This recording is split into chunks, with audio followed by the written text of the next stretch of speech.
Great question here from the Modern Divorce Support Group.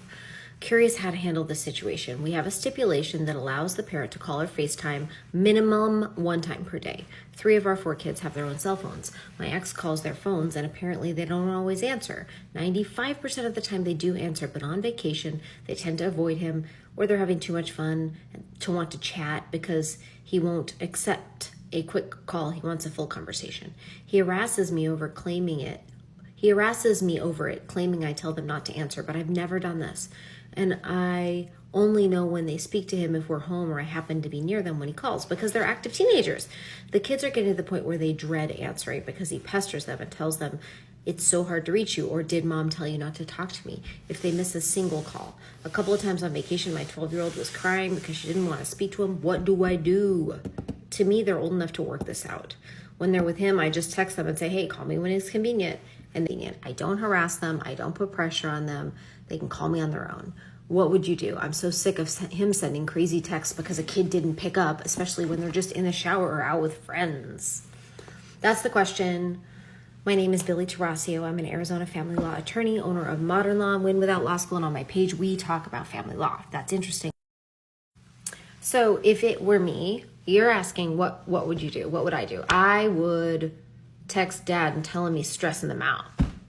That's what I would do. I'd be like, yo, dude.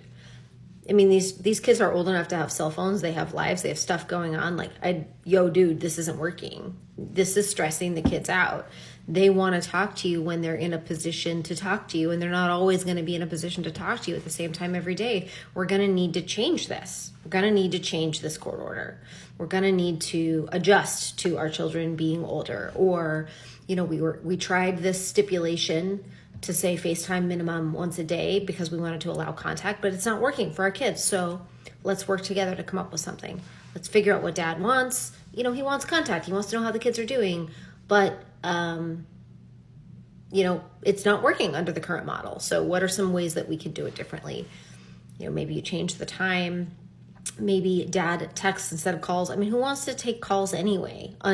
Unannounced calls at various times, and every day might be too much. So maybe you reduce the frequency. Personally, I think that when your kids have their own phone, it's just kind of unnecessary to have scheduled calls because you have direct access to your teenager.